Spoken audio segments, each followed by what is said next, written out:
Today we're asking the question, how did Fort William get its name? Welcome to Exploring Scotland's History.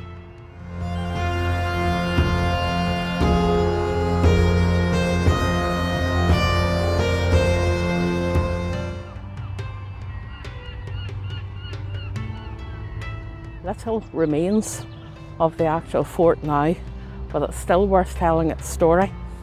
It's a perfect place for a fort, being the commanding views. You can see right up 𝔬𝔬𝔯𝔦𝔩 and 𝔬𝔬𝔯𝔯, and this is actually the start of the Great Glen. In fact, the centre of the fort is marked out as the start and the finish of the Great Glen Way, a 73-mile walk. The original fort was built in 1654 by General Monk. He was Cromwell's commander-in-chief, and basically there would have been a wooden structure of a fort, and it housed 250 troops, and its intent was to keep those clans under control and pacify them. Pacify definitely in inverted commas.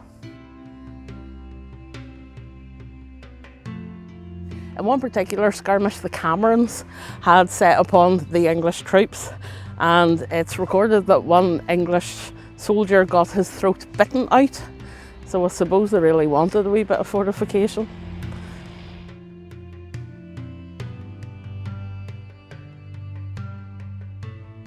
Dr. Johnson, on his travels to record the Highlands with Boswell, he described the folk of this area as savage clans and roving barbarians. I will be honest though, Johnson did have a propensity to be a wee bit scathing everywhere he went up here.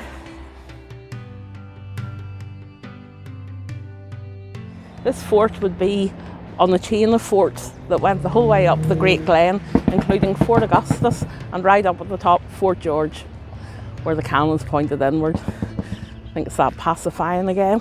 In 1690, the fort was given a bomb-proof garrison, 20-foot high stone walls and a very deep dry ditch.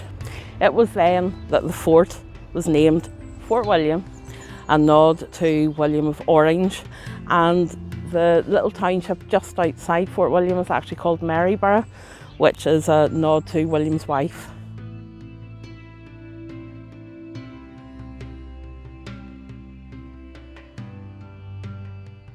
The fort would be part of the tragedy that befell Clan MacDonald in 1692 as well.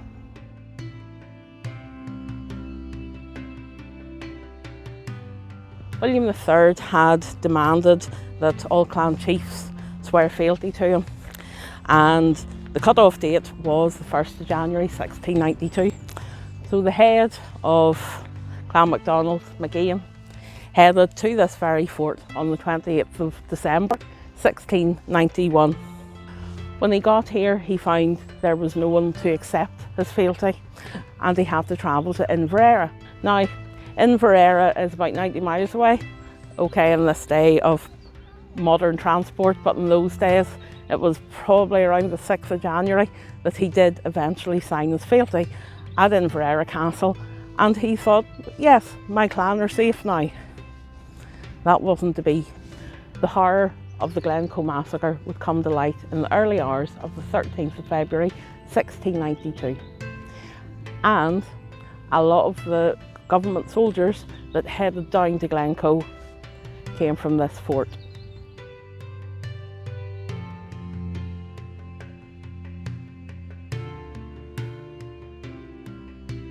I'll put a wee link up now to my video on the Devil's Staircase, which would have been a route of a lot of the military coming through into 𝔬𝔬𝔯𝔬, despite there being quite a blizzard. The strength of the fort was tested again in 1746. 600 men were sieged in here by the Jacobite supporters. Despite there being quite a barrage against the fort for several days, it hardly touched it. The fort remained relatively unscathed.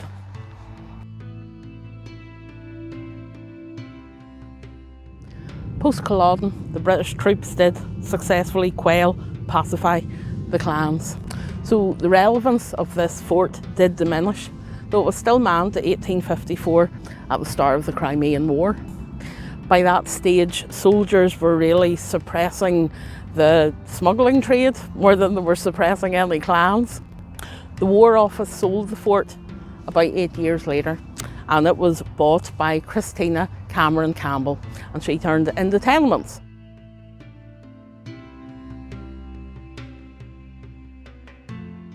In the late 19th century, the North Railway Company made a compulsory purchase order. The railway is just across the roundabout here. So really that was the beginning of the end of the fort. It was slowly demolished over time. The entrance archway to the fort is just up at Craig's burial ground, up the road a wee bit. We'll try and get stopped there and get a shot of it. Is quite an impressive arch. A lot of the stone from the fort was reused, recycled, stolen, whatever, but it has really served a good purpose in that it is part of the sea defences of the area now.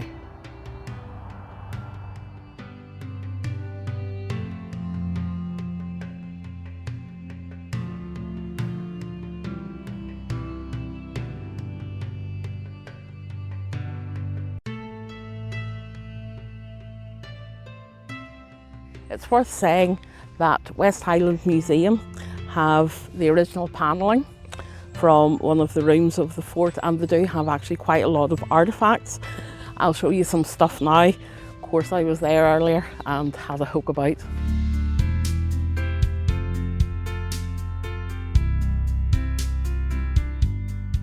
This is quite a unique room in the museum, in that the panelling round the walls came from the old fort.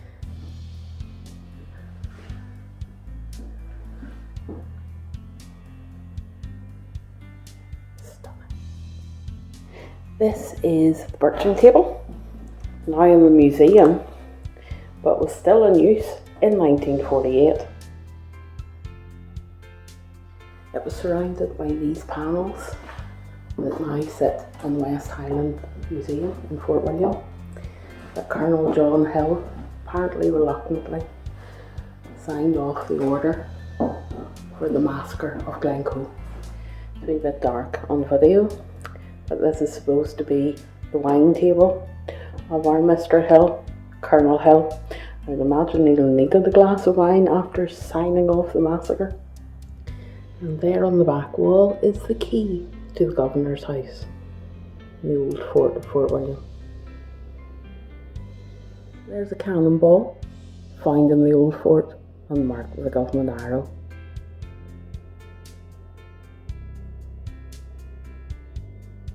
There's a knife that was found in the walls of the old fort.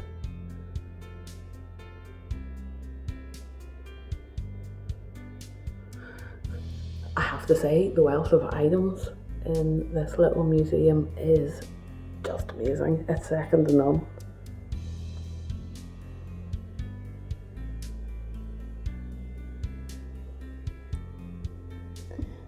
That would be Robert Campbell, Sporran of Glenlyon, captain of the Earl of Argyll's regiment of foot, and he would have been in command of the soldiers that were quartered in Glencoe on the 13th of February 1692.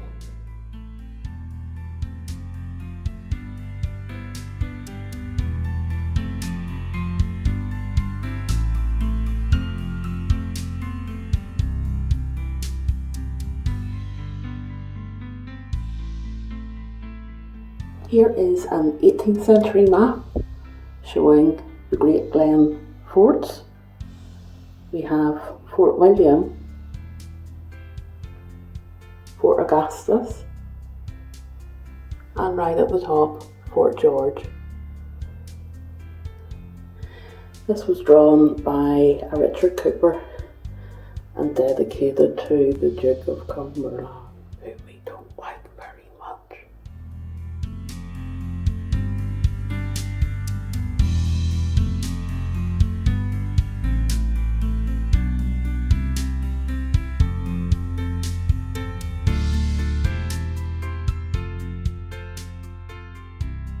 Here is the arch from the fort that we spoke about earlier.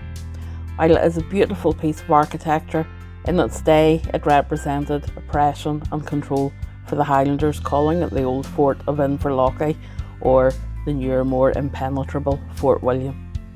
The arch was moved here in the late 19th century.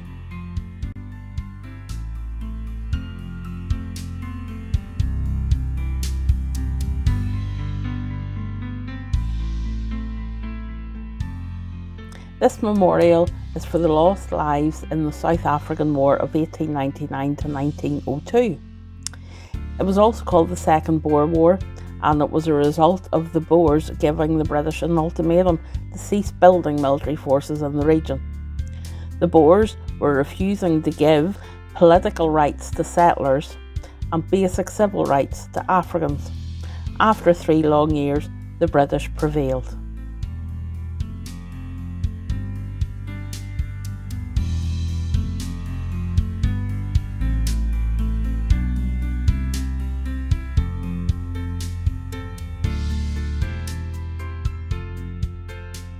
Ewan was a Gaelic scholar and is noted for translating famous works into Gaelic. He was a major contributor to the Gaelic English Dictionary, published 6 years after his death. He translated, amongst other things, the Iliad, a work attributed to Homer.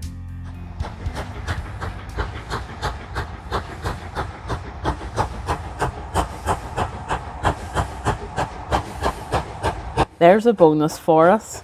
It's the Jacobite steam train.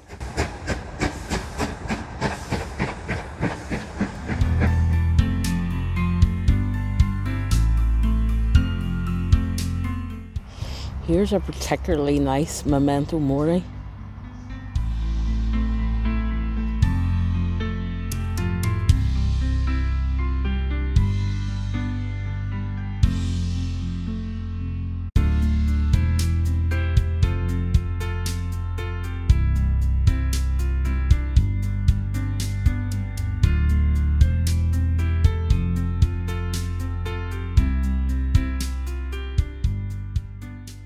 So that was Fort William, outdoor capital of the UK, incidentally. There's more than forts around here. Highest peak in the UK. Just so many outdoor opportunities, it's unbelievable. If you enjoyed the video, please like, subscribe and leave a comment. It really helps the channel grow. You can catch me on my other social media, Facebook and Instagram of the same name, Exploring Scotland's History. Until next time, thank you for watching.